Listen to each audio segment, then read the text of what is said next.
কোচবিহারে আসছেন রাহুল গান্ধী, এমনটাই জানালেন কোচবিহার জেলা জাতীয় কংগ্রেস পক্ষ থেকে। আজ সাংবাদিক সম্মেলন করে আরও বলেন, রাহুল গান্ধীর ন্যায় পদযাত্রা শুরু হয়েছে মণিপুর থেকে। বাংলা দিয়েও এবার হাঁটবেন তিনি। বাংলায় কোন দিক দিয়ে প্রবেশ করবেন রাহুল গান্ধী এবং কোচবিহারে কোথায় কোথায় তাকে সম্বর্ধনা জানানো হবে এবং তিনি কোন দিকে যাবেন সমস্তই শুনে নিন। আনন্দের বিষয় যে আবার রাহুল গান্ধীর ভারত ন্যায় জোড়ো যাত্রার আজকে শুরু হয়েছে, সেটা মণিপুর থেকে।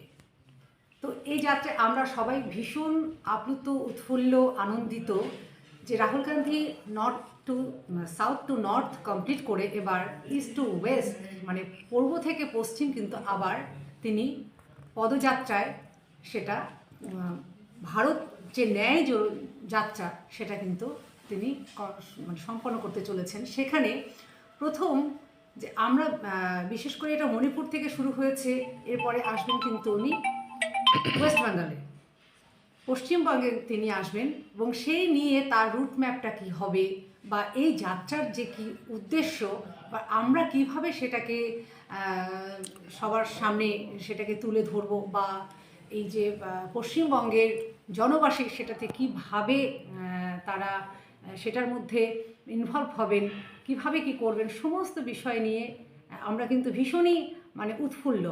আর এআইসিসির নির্দেশে এবং অধীর চৌধুরীর নির্দেশে আমি এই প্রেস মিট করছি এবং আজকে টোটাল আমি এরিয়াগুলো দেখতে যাব, কোথায় কি কিভাবে কি হচ্ছে, নিজে সেখানে সমস্ত কিছু আজকে দেখতে যাব। এই বিষয়গুলো নিয়েই কিন্তু আজকে আমাদের এই সাংবাদিক বৈঠক। রুট ম্যাপটা প্রথম থেকে একটু বলার চেষ্টা করছি।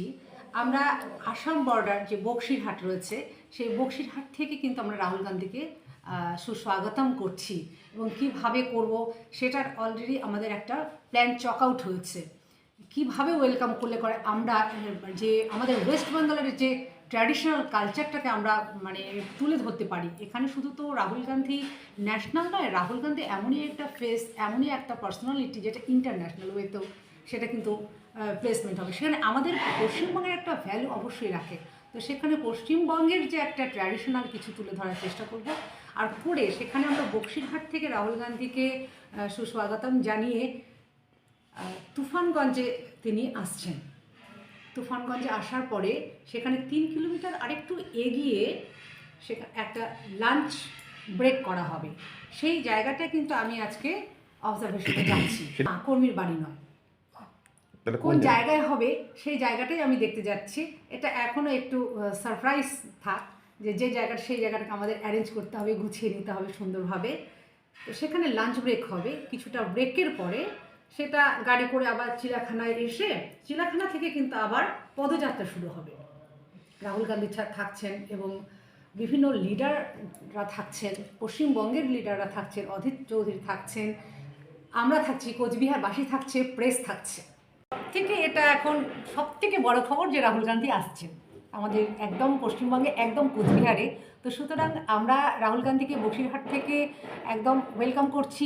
রাহুল গান্ধীকে সেখান থেকে নিয়ে আসার পরে আমাদের রাহুল গান্ধী কোচবিহারে যখন এন্ট্রান্স করছেন, কোচবিহার থেকে আমরা কোচবিহারের কিছু ট্র্যাডিশনাল তুলে ধরার চেষ্টা করব। রাজবাড়ি আছে, সাগরদিঘি আছে, সেদিক দিয়ে তিনি কিন্তু মানে পদযাত্রায় যাবেন এবং সেই জায়গায় আমরা রাহুল গান্ধীকে সামনে কিছু প্রেজেন্টেশন দেওয়ার চেষ্টা করব এবং কোচবিহারবাসী সেই আমাদের পদযাত্রায় সামিল হন, এই আহ্বানটাই আমি জানাই।